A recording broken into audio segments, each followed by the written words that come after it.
A plane unexpectedly crashes into a remote jungle, and miraculously, 9 passengers survive, but the survivors begin to be murdered one by one.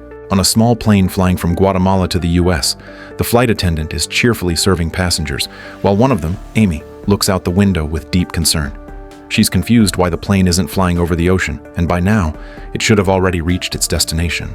The flight attendant reassures her that the captain might have adjusted the route due to the weather, and that they'll arrive soon if nothing goes wrong. But none of the passengers realize that in the cockpit, Captain Octavio is completely overwhelmed. GPS has failed, communication is down, and all flight instruments are malfunctioning. So Octavio can only rely on a map to fly manually, and to make things worse, the fuel tank is completely empty. Seeing the endless mountains and untouched forest below, he can only desperately leave a final message on his phone. By the time the passengers realize something's wrong, the plane has already lost all function.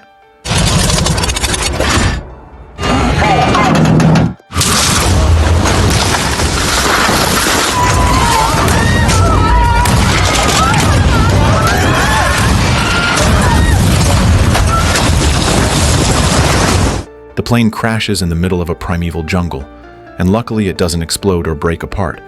Because they were strapped in, all the passengers are unharmed, except for the unlucky flight attendant, who died instantly from a broken neck during the impact. After a brief moment of calm, the survivors spring into action. Carlos tries to break open the cabin door, while Zach and Kevin force open the cockpit. Octavio is already unconscious, with a thick wooden spike piercing through his chest. Miraculously, he's still alive, and Kevin carefully pulls the spike out. Suddenly, the plane's wing catches fire, and a strong smell of smoke fills the air. If the fire spreads, they'll all be roasted alive. Carlos kicks the cabin door open, but strangely, he doesn't try to put out the fire or run. He frantically starts searching for something in the storage compartment. As the fire grows bigger, the passengers all panic and try to escape. Kevin, seeing this, turns to flee, leaving Octavio behind, but only turns back when Zach yells at him. Finally, someone finds a fire extinguisher, while Carlos keeps digging through the luggage like a madman, ignoring the growing flames.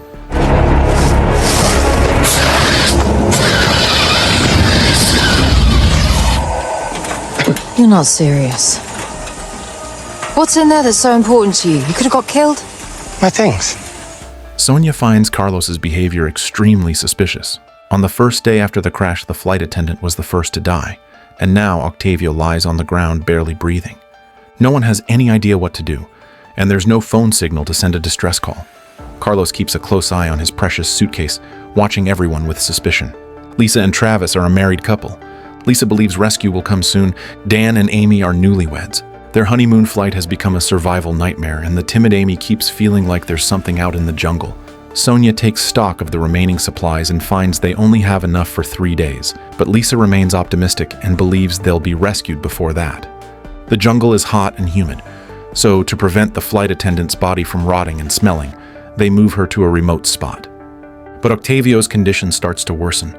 In intense pain, he begins mumbling strange things. It's not my fault. Nobody's blaming you. It's not my fault.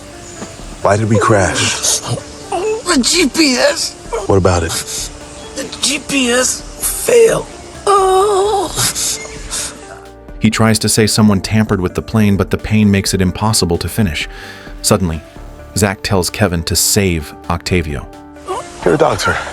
Yeah, you could deal with him. Who told you I was a doctor? Smart Zach noticed that when Kevin described the flight attendant's death, he used the term cervical fracture. Most people would simply say broken neck.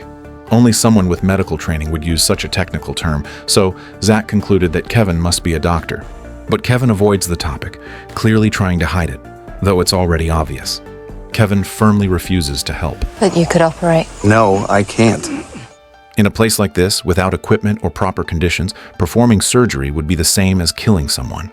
On top of that, he seems to hate being called a doctor and refuses to take the risk, letting Octavio scream in pain. As the sun begins to set, everyone gathers to discuss what to do next. Zach suggests everyone introduce themselves, thinking familiarity will help with survival, but Sonia seems unwilling, and Zach doesn't push. He starts by introducing himself. Zach is an insurance investigator in charge of compensation claims. Amy says she just married Dan and they were heading to Mexico for their honeymoon. Travis and Lisa have been married for 30 years and run a few motels. Lisa guesses Sonia is British, and while Sonia admits that's true, she refuses to reveal anything else. When Dan casually asks about her job, Sonia shuts him down cold. I don't want to answer your questions. You okay with that? Dan is left looking completely embarrassed. Kevin used to be a doctor but now works in medical supplies sales. Carlos is a professional Mexican wrestler. After everyone finishes, nothing seems out of the ordinary and they believe they just need to wait for rescue. Zach says the crash should have triggered the ELT emergency locator transmitter, but if it broke on impact, then they're at the mercy of fate. He explains that the plane didn't explode because the fuel tank was empty, which is lucky in its own way. Zach's analysis sounds thorough, and he naturally takes the role of a leader, which irritates Kevin. You're doing an awful lot of talking, Zach, but here's a question. Who put you in charge? Zach, seeing Kevin refuse to save Octavio and ignore every task, simply throws up his hands and says, "If you think you can do better, go ahead." Kevin thinks Zach is setting him up. Doing surgery in these conditions is suicidal, and he doesn't want to take the fall for it. He's dying anyway. That's enough. Things are bad enough anyway. Can't fall out with each other. She's right. When it's time to eat, they all ration the food as much as possible. Travis has heart disease and only 6 days worth of medication left, but he's calm, believing help will arrive soon. Just then, Octavio lets out another painful scream. Amy snaps. If no one will save him, fine. But what if the noise keeps them up at night? Everyone agrees that she has a point, and under the pressure of their stares, Kevin reluctantly gives in. He agrees to operate, warning them that if Octavio dies, it's not his fault. But then he suddenly remembers. He doesn't have a scalpel. No knife, no surgery. Travis pulls out a military knife from his belt, just what they need.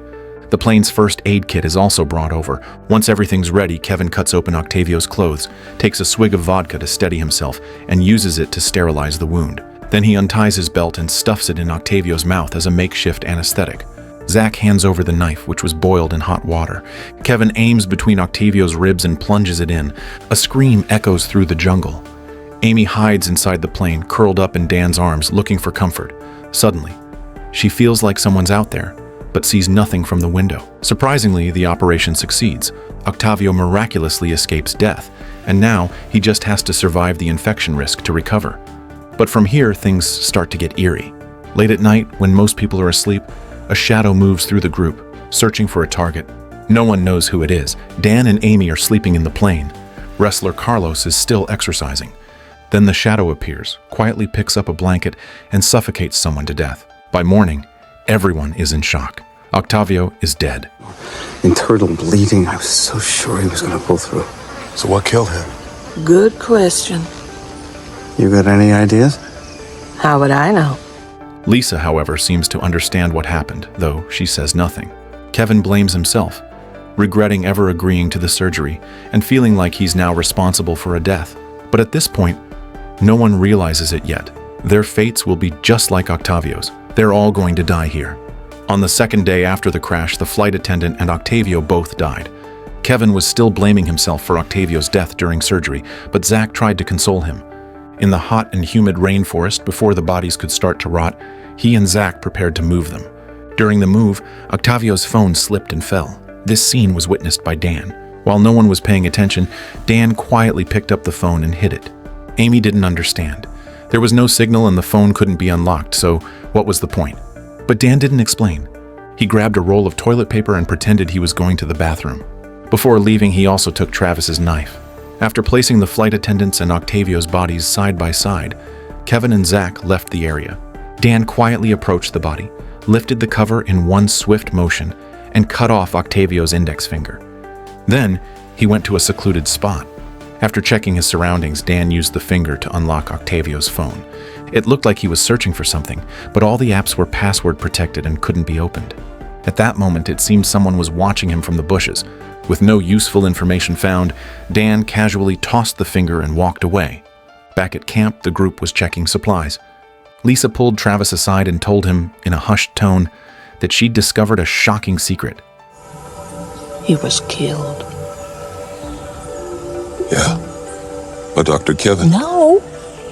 Would you see his skin? His lips, the hemorrhages around his eyes. He was killed. Travis was confused. He couldn't understand what anyone would gain from killing Octavio, but a sudden noise behind them startled Lisa. Afraid of being overheard, she stopped talking. Meanwhile, Carlos and the others found the plane's GPS locator near the broken tail. Surprisingly, it still worked, but the antenna was damaged and couldn't send a signal. They realized they'd need to extend the antenna, but the jungle terrain was too low. Looking up, they spotted a mountain in the distance. If they could reach the top, they might be able to send out a distress signal. Everyone gathered to discuss the plan. Zach suggested they head for the mountaintop at dawn to avoid the afternoon heat and the dangers of night. Sonia argued that if they waited another day, their supplies wouldn't last. Lisa said as long as everyone split their resources properly, it would be fine. So you're thinking one of us is just going to help ourselves? One of you? All of you? Same difference? Terrific. Let's all assume the worst of each other, shall we? Because that's helpful. Zach told everyone to cut the arguing, but Lisa's concerns were quickly validated. Sonia checked the supplies and discovered 4 bottles of water were missing, along with half the food. Someone among the survivors was hoarding supplies. To prevent more theft, Zach tied the cabinet shut with electrical wire. Suddenly, Travis realized his heart medication was missing. He had it last night, but this morning, it was gone. Lisa was alarmed. Have you your nitro? Yeah. Luckily, he still had his nitroglycerin pills on him. Lisa told Travis to hide his meds well, then went to look for the missing ones. After sunset, the group set out in the cooler air to search for water. Along the way, Kevin spotted some mushrooms growing on the ground and wanted to collect them as food. But Sonia immediately recognized them as death caps, deadly poisonous. Kevin was so scared he didn't dare touch them. With no sign of the missing meds, Travis decided to help look for water. Not long after, Dan actually found a water source. He was so excited he almost stripped and jumped in. But just as he was about to take off his pants, Carlos stopped him in time. Jungle ponds are full of danger. Zach then threw Dan's shoe into the water to test it. What the hell is that? Piranha. To everyone's shock, the seemingly calm pond turned out to be deadly. Luckily, Dan hadn't jumped in. He would have been in serious trouble. Suddenly, a gunshot echoed through the forest. Everyone rushed toward the sound. It turned out Travis was out hunting. He proudly showed off 2 monkeys he'd shot, which would serve as dinner. But Kevin was upset. He accused Travis of recklessly using a gun. Lisa told Kevin to shut up. If he didn't want to eat, fine, but keep quiet. You're threatening me. No, but we don't shoot, you don't eat. So unless you want to stay hungry, maybe you should watch what you're saying. Kevin was left speechless and walked away. To get clean drinking water, Sonia dismantled some pipes and oxygen masks from the plane, collected clean plastic bags, and used a fire extinguisher as a container to build a makeshift distiller. With that, they could gather safe drinking water. Lisa cooked the monkeys into a meal. Everyone forced themselves to eat, but Amy, raised in comfort, couldn't stomach it. Just close your eyes and pretend it's a ribeye. You don't want it, I'll have it. She chose to go hungry and handed her portion to Travis. At this point, Zach got curious and asked Carlos what was in his precious suitcase, something worth risking his life for. Under everyone's pressure, Carlos opened the case and took out a wrestling mask. It symbolized his other identity. When he wore the mask, he became the famous Speed Demon of the wrestling ring. The mask meant more to him than his life. He had planned to go to the US to challenge his rival in a match where the mask was the wager. But now, he was trapped in the jungle. As night fell, the mysterious shadow wandered through the camp again. Travis began to feel extremely unwell. Lisa thought it was just indigestion and told him to drink water and rest. Then, a faint white light flickered. Someone was walking into the forest with a phone. They opened a hidden tree hollow and pulled out a satellite phone. After dialing, the call connected to a woman on the other side of the world. No one knew what they talked about. At dawn on day 3, another incident occurred. Zach heard a cry for help. Travis was foaming at the mouth, his life hanging by a thread. Zach assumed it was a heart attack, but Lisa disagreed. These weren't heart attack symptoms. Kevin quickly examined Travis. Just as Lisa had said, Travis had been poisoned. Amy thought it was the monkey meat. Dan disagreed. Everyone had eaten it, and they were fine. The priority was to make him vomit immediately. Kevin needed salt. Amy rushed to get some, but the cabinet was locked with wires. She used all her strength, but it wouldn't open. Within seconds, Travis died from the poison. Kevin couldn't save him. Lisa was devastated and insisted it was murder. It was poisoning, all right, but not what you think. There was something in his food, and it was put there deliberately. Black angels. That's why you called those mushrooms. Everyone turned their suspicions to Sonia. Dan believed she poisoned Travis, but Sonia said she never even touched the mushrooms. Then Lisa suddenly had a realization. Why would someone want Travis dead? The fewer there are of us left, the more chance you have to survive. You killed Travis.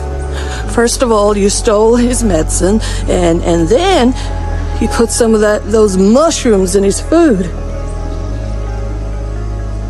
You planned it all, and then you did it right in front of us all. Octavio had also been murdered. Everyone dismissed Lisa as just being paranoid from grief. But she had a logical explanation. Her words chilled everyone to the bone. It meant the killer was one of them. Once suspicion started, paranoia spread fast. Tension among the survivors became palpable. Sonia feared she would be blamed for the poison and the stolen supplies. Zach told her not to worry, claiming Travis's death was just bad luck. He was overweight and always ate double portions. Suddenly, Sonia remembered Travis ate Amy's lunch. Maybe Amy was the real target. But Zach thought that didn't make sense. The killer no longer lacked food or water, so what other reason could there be to keep killing? Then he remembered something. He rushed over and pried open the locked cabinet. To his horror, everything, food and water, was gone. Meanwhile, Dan pulled out Octavio's phone. If Octavio was murdered, maybe there were clues in it. He actually found a video message recorded before the crash. Carlos translated it, and everyone was stunned. Even if I land undead, we all are. They won't allow us to live. You might be in trouble too. He said he was gonna die and now he's dead. Well, he was hurt in the crash. It was internal bleeding or shock. You believe that? We won't be allowed to live. Maybe you're in danger too? Lisa was right. No one knew who the killer was, and no one knew who the next victim would be. By the third day, 3 bodies lay in the jungle, and the remaining survivors were on the edge of a crisis. On the 4th day after the crash, the death toll reached 3. After Travis was poisoned, the atmosphere at camp grew tense. Lisa stayed alert, suspicious of everyone. Amy tried to comfort her, still believing Travis had a heart attack. Lisa thought Amy was too naive, a pampered rich girl who didn't understand how dark the world could be. She believed every survivor had secrets, especially Amy's young new husband. You don't know anything about Dan. Do you? Heiress and the limo driver, Sonia told me. It turns out Amy is the daughter of a Silicon Valley tycoon, and Dan was just their family driver. Lisa believes Dan is not a simple man. And if I was looking for the snake in the grass, the one who had it in for the whole lot of us, well, I think I might start with him. Look, it's not Dan. No. It's not Sonia. It's not any of us. Amy insists Lisa has no evidence, angrily turns around and walks off. But what happens next goes far beyond anything Lisa could have predicted. Furious, Amy runs blindly through the jungle, when suddenly a man in black appears in front of her. The man stares at her coldly, and Amy, terrified, turns and runs right into Dan, who was looking for her. When she turns around again, the man in black has vanished. Dan grabs Amy and brings her back to camp. Now, with only the 2 of them there, Dan's face suddenly turns vicious. Just as Lisa warned, Dan wasn't a good man. He had violent tendencies, and to Amy's horror, he was a full-blown professional con artist. Crying and scared, Amy begs for her medicine.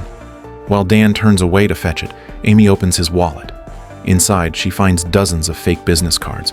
Only then does she realize she married a fraud. As she panics, unsure what to do, a noise sounds behind her. The man in black appears again, pointing a gun at her. Amy turns around. He's gone again. The sound in the bushes makes her hair stand on end. When Dan returns, she frantically tells him someone's trying to kill her. Amy believes someone besides the survivors is in the jungle, but Dan tells her to stop imagining things and take her meds first. Amy insists she's perfectly lucid and doesn't need medication. She immediately confronts Dan about the fake business cards. Exposed, Dan can only try to sweet-talk and calm her down, promising he'll explain everything once they escape. Soon after, Carlos finally repairs the GPS transmitter. After discussion, Carlos sets out for the mountain with the GPS, accompanied by Kevin and Sonia. During the climb, Carlos chews a piece of gum and casually throws the wrapper. Sonia notices and picks it up, realizing he was the one secretly hoarding food. However, she didn't expose him. Instead, she gave him a meaningful glance. After a long and grueling climb, they reach a steep cliff. While crossing a rocky ledge, Sonia slips. She and the transmitter fall. Kevin grabs her just in time, or she would have plunged to her death. Luckily, the GPS also gets stuck between two rocks. Wait, just a few more inches. I can't hold you much longer. Okay. In a desperate moment, Sonia manages to retrieve it. Then Kevin and Carlos pull her back up together. Once they reach the summit, Carlos assembles the transmitter, using gum to secure the connection. He successfully activates the locator. Let's get down before it gets dark. Good work, Carlos. Lucky you had that gum. Carlos realized that his theft had been discovered, but fortunately, Sonia didn't say anything more. As evening falls, Sonia, Carlos, and Kevin return to camp. Now, all they have to do is wait for rescue. Everyone is thrilled at the thought of being saved tomorrow, but danger is already creeping in. That night, Dan suddenly opens his eyes in the dark, purpose unknown. Carlos is doing his usual workout routine when a figure appears behind him. As he turns, he freezes in shock. The figure is wearing his wrestling mask.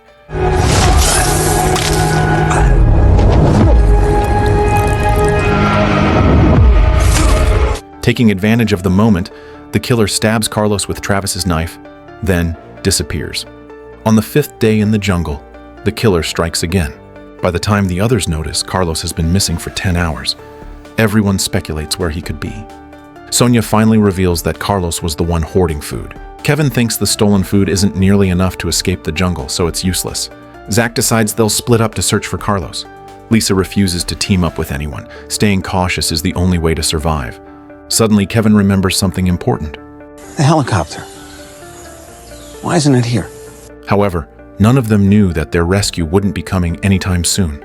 At some point, the transmitter Carlos built was secretly sabotaged. Everyone searches around the camp for Carlos, but they find nothing. Zach finds it strange. Why would someone want to kill the survivors? Could there be a secret hidden on the plane? He searches the wreckage for clues but finds nothing.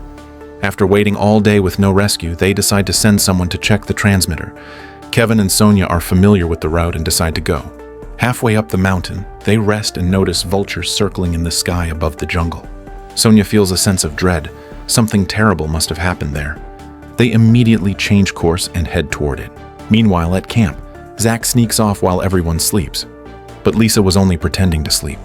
As Zach leaves, she quietly follows, hoping to uncover his secret. Now, only Amy remains at camp. In her dreams, she seems to hear someone calling her from the jungle. Frightened, Amy grabs a burning stick from the fire and cautiously enters the jungle. Suddenly, the man in black appears again. He smiles faintly, then rushes toward her with a gun.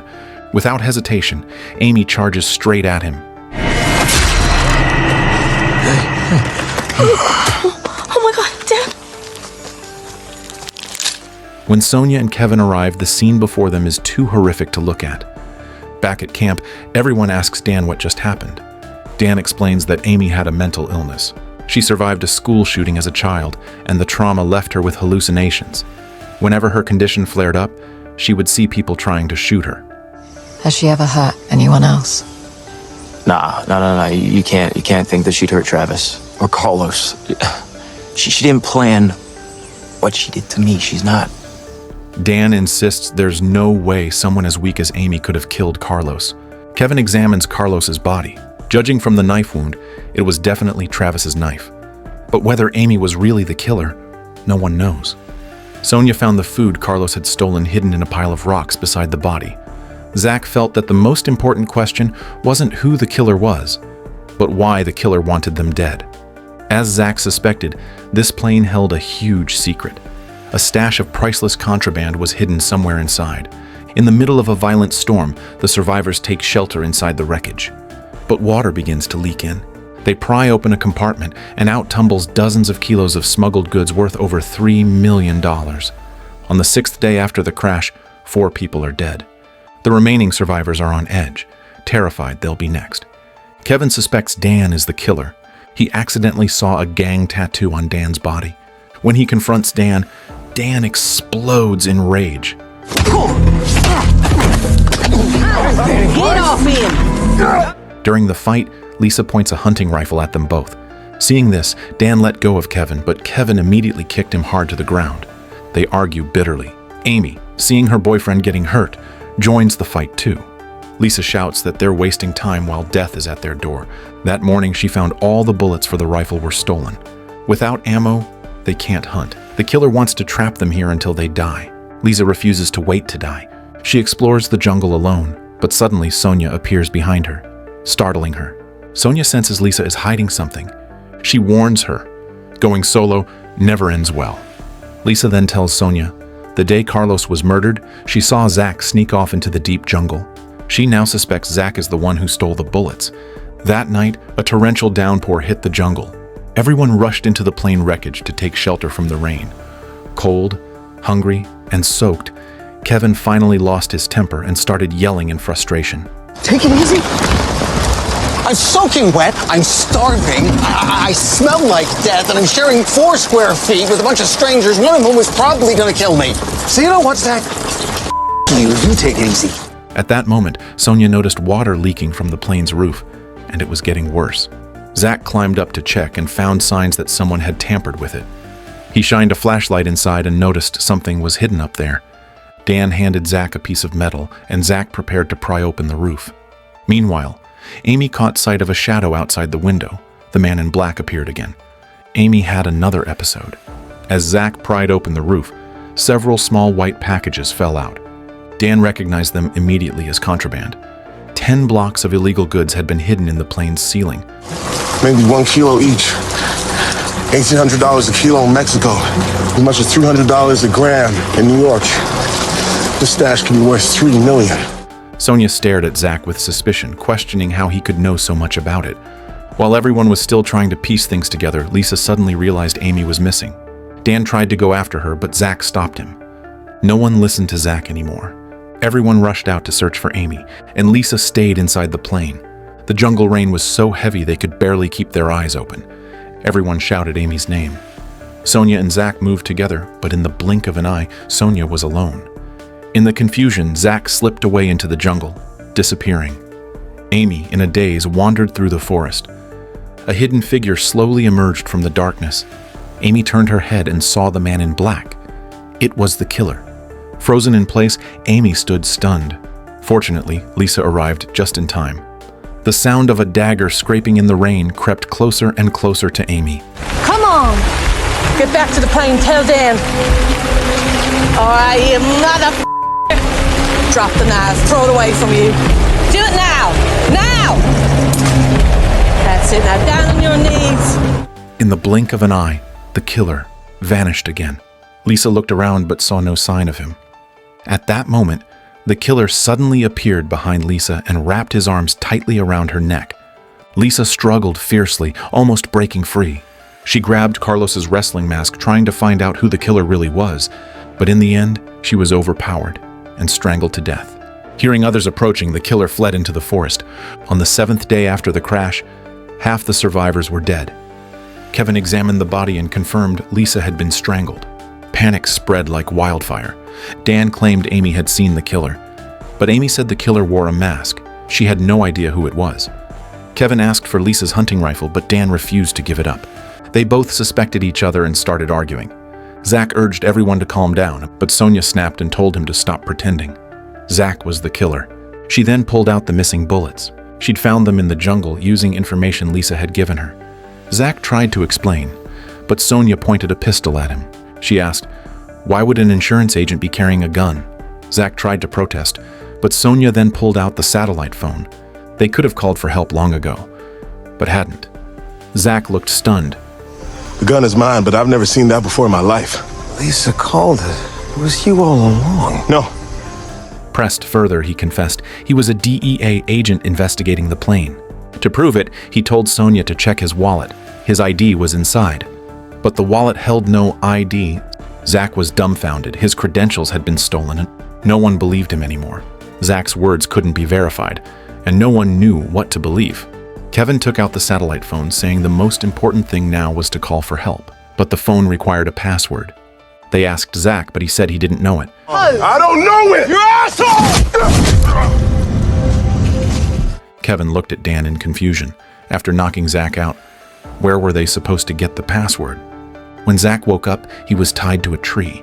Sonia demanded the password again. Zach still said he didn't know. Left with no options, they decided to draw straws. Whoever got the shortest stick would torture Zach. Kevin drew the shortest. Sonia took Dan and Amy back to the mountain to check the GPS transmitter. Meanwhile, in Mexico, Claire and her assistant Frank arrived at YAYUE Airlines. The downed plane belonged to this small airline.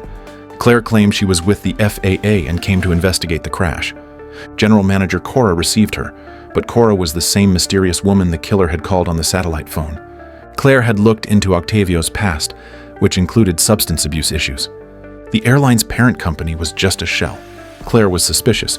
Cora claimed ignorance about everything. To which I have no answers. I'm sorry. I have 10 people missing, including the pilot and the flight attendant. I'm in constant touch with the AFAC, as I told you. Maybe you should be talking to them. Back in the jungle, Kevin begged Zach for the password. Zach said he couldn't give what he didn't know. Kevin insisted he was a doctor, not a torturer, and even got down on his knees to beg Zach to help them escape this hell.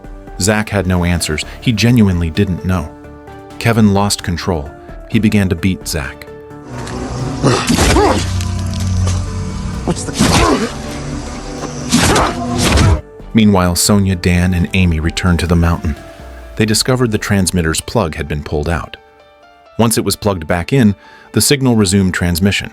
In Houston, Claire reported her findings to her superior at the DEA. That airline was a front for smuggling. From the pilot to the passengers, not one of them was clean. Her boss admitted their investigation had alarmed the smugglers.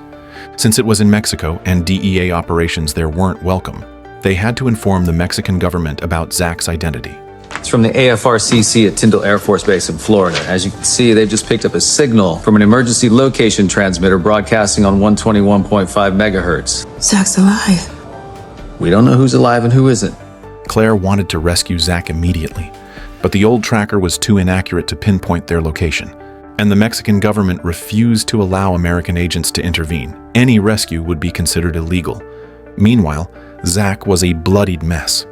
Unable to get the password, Kevin turned to more brutal methods. He pulled out surgical pliers and gave Zach one final chance. Zach couldn't even respond. Kevin clamped onto Zach's toenail. Jesus Christ, why don't you just tell me? I got nothing else to say to you. Zach's screams echoed through the valley.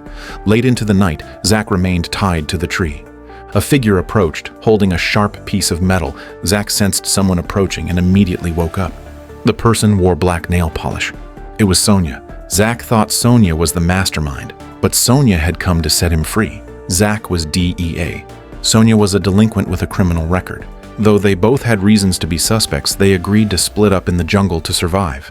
By the time the others realized Zach was missing, panic set in. Only 3 people remained, all fearing for their lives. Sonia urged them to stay calm.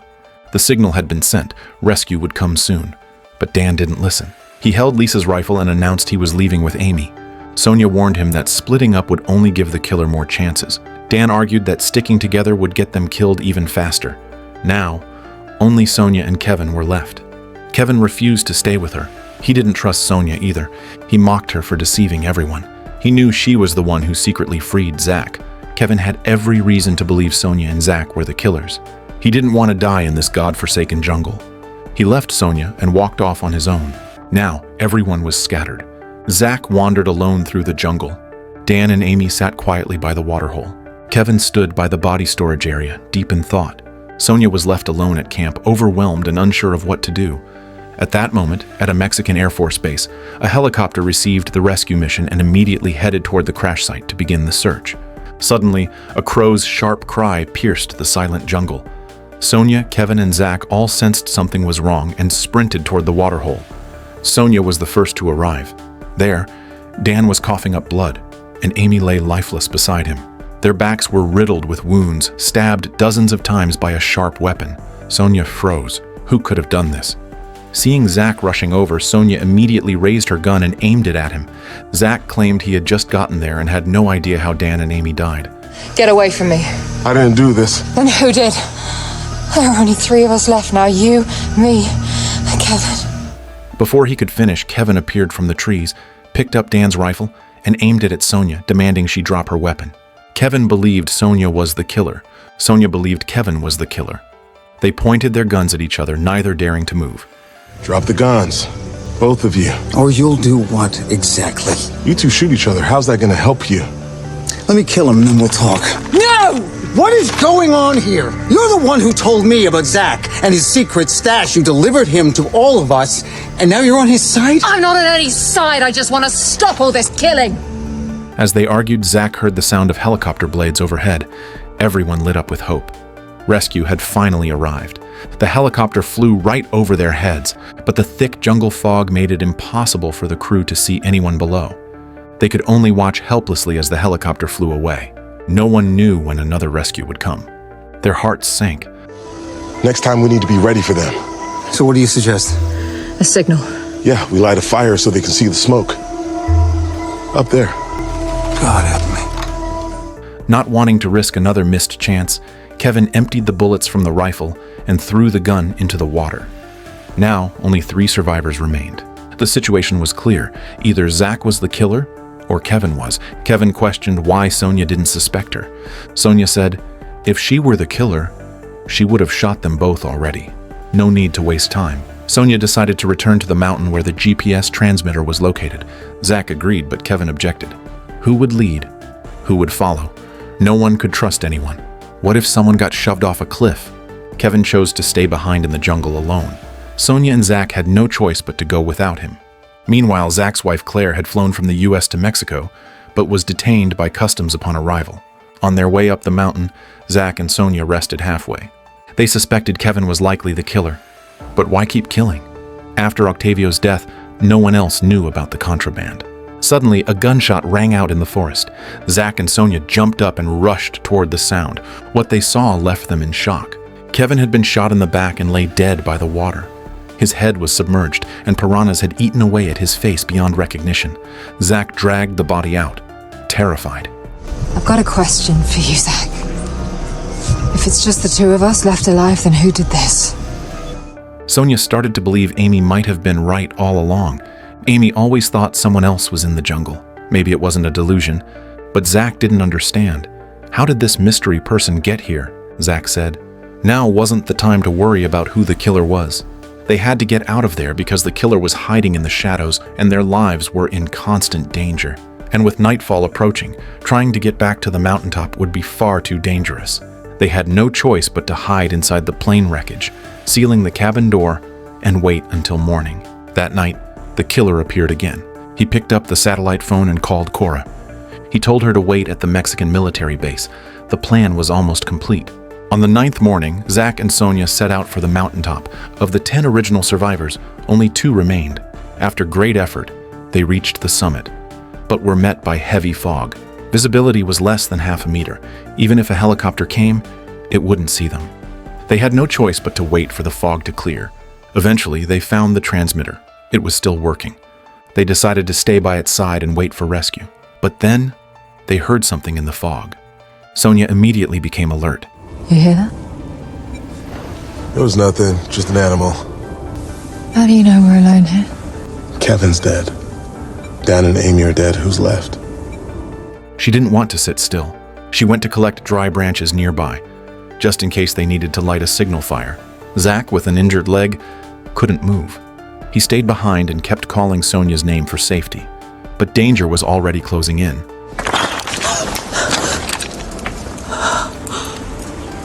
Thought I heard something.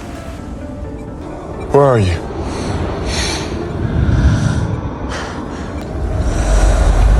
Just get back here, Sonia. I need to see you. Sonia? Sonia! The killer took Sonia's gun. But instead of killing her, he walked straight toward Zach. Zach picked up a stone, ready to fight back. But when he saw the handgun in the killer's hand, he dropped the stone. The killer pushed Zach step by step toward the cliff's edge. Looking down into the abyss, Zach had no choice but to risk it all. What I don't get, what I haven't understood from the start, is nobody knew it was there.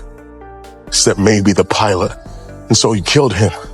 But what about the rest of us? We were no threat to you. We didn't know anything until you started attacking us. What did you stand to gain by killing us? Answer me!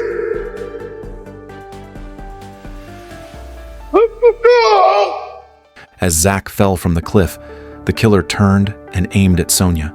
Before she died, Sonia begged to see the face behind the mask.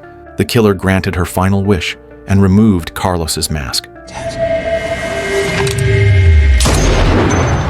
Although Kevin is suspected to be the killer, a major plot twist would make the story far more intriguing. As for the killer's motive, my guess is that they planned to smuggle the contraband out using the bodies. After all, Cora was waiting outside the morgue right from the beginning. After killing everyone, the rescue helicopter finally spotted the transmitter and landed on the mountain. But Sonia's body was nowhere to be found. Following the trail down the mountain, the team found the plane wreckage. But the place was deserted. Inside the wreckage, they saw a massive hole pried open on the roof. It looked like something had been hidden there, but it was now empty. Then, a soldier discovered a stone pit nearby. The jungle heat made the air thick with the stench of death. Sonia's body was among them. A total of 9 bodies were laid out. The rescue team assumed they had all died from the perils of the jungle and began placing the corpses in body bags. No los mató el impacto. Entonces los mató la selva. 8 días aquí. A mí me mataría. But Daniel found it odd. If everyone was dead, why were the bodies arranged so neatly? Hector felt the air was thick with an eerie presence. The missing body unsettled them. They quickly carried the corpses back to base. Elsewhere, the Mexican government prepared to send a forensic expert to the military base. After receiving the examiner's call, the captain waited for her arrival. However, their conversation was secretly being monitored. Not long after, the rescue helicopter returned to the base. Hiding in the shadows, Cora observed everything carefully. She seemed to have come up with the perfect plan. Soldiers carried 9 bodies off the helicopter and delivered them to the morgue. All 9 were neatly laid out on the operating tables. Daniel felt something was wrong. There were 10 people, but only 9 bodies had been found. He requested permission to return to the jungle to search for the missing survivor. With approval, they flew back to the jungle in the helicopter. Meanwhile, Claire waited anxiously at her hotel. But what she received was an expulsion notice from the Mexican government. Claire was stunned. Fortunately, Revueltas was a decent man. He helped Claire apply for a pass to the military base. After all, her husband had been on the crashed plane. At that moment, a forensic examiner was driving toward the military base. Cora intercepted her on the road, pretending to be a lost tourist asking for directions. Once she confirmed the woman in the car was the real examiner, Cora pulled out a gun and shot her without hesitation. Inside the morgue, there were no guards, only the corpses. Suddenly, one of the body bags was sliced open from the inside. It turned out the missing killer had hidden inside one of the body bags, using the trick to escape from the jungle undetected. Through the vague silhouette, one could make out a man. The striped shirt he wore looked very much like Dan's. The killer put down the knife and went to the sink to wash his face. But in the mirror, the reflection wasn't Dan. It was Kevin, who was supposed to be dead. Outside, Cora had already disguised herself as the government-appointed forensic examiner and effortlessly blended into the base without raising suspicion. The officer had never seen the real examiner, so Cora calmly acted the part. ¿Vieron los cuerpos? No quiero que se contamine la evidencia. Ya está bastante contaminada, ya verá. ¿Será posible que me lleven a la morgue para empezar a trabajar? Cora couldn't wait to get to the morgue. Inside, Kevin unzipped the body bags and began to cut open the corpses. Lieutenant Lopez escorted the forensic examiner to the morgue entrance, and Cora immediately asked him to leave, saying she didn't want to be disturbed during the autopsies. Soy responsable de este edificio. Vamos los dos. Okay. Yo lo decía por usted. The moment they stepped inside, they were stunned by the scene. All the bodies had been split open, their stomachs carved wide. It was a horrifying sight. Before Lopez could react, Kevin struck him from behind and knocked him unconscious. Kevin then continued cutting open the remaining bodies, extracting the hidden contraband. Just then, Claire arrived at the base. Holding her clearance pass, she was finally granted entry. She asked to visit the morgue to identify her husband. The officer told her to wait until the examiner finished, but Claire was done waiting. In the morgue, Kevin and Cora had just finished collecting all the contraband. They poured gasoline everywhere to destroy the evidence. The fire quickly engulfed the entire morgue, burning the bodies to ashes. With their goal achieved, Kevin and Cora walked out with the contraband. Lopez regained consciousness and chased after them. At the same time, Claire and the officer were about to head to the morgue when suddenly a loud explosion shook the entire area.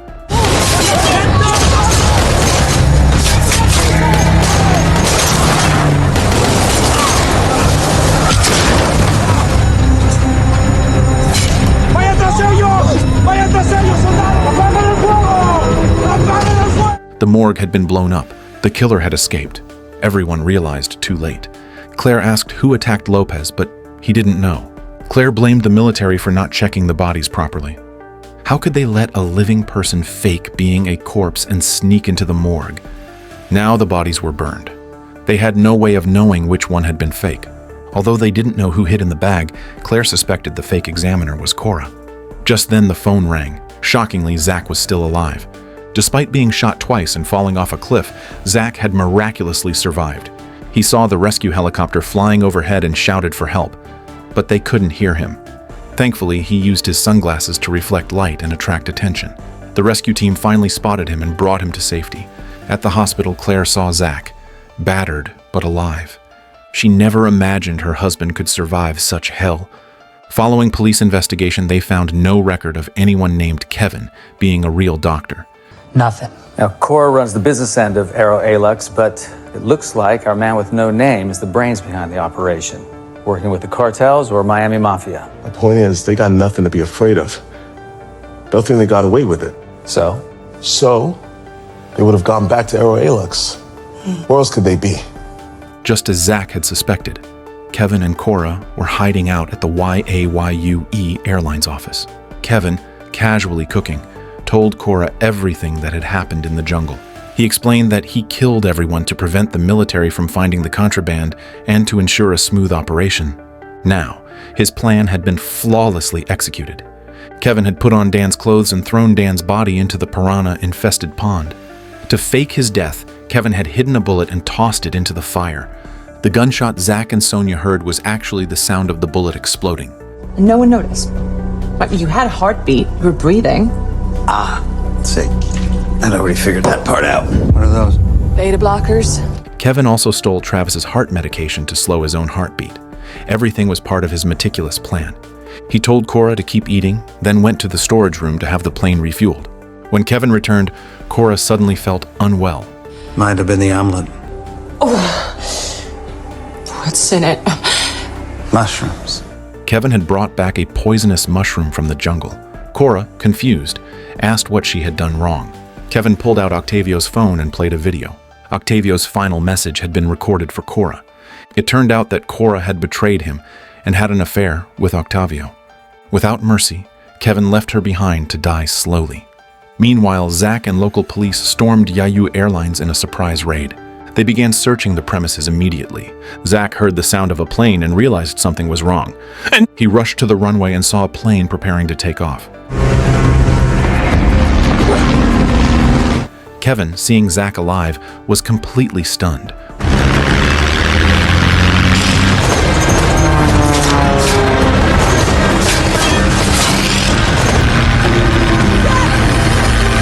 Too late! It was Kevin. I saw him. I missed my chance. Watching the plane disappear into the distance, Zach felt a deep sense of disappointment. He couldn't get justice for the other survivors. Inside the plane, Kevin was overjoyed, carrying millions of dollars worth of contraband and ready to start a new life. But karma caught up. An alarm suddenly blared. Something was wrong with the fuel tank.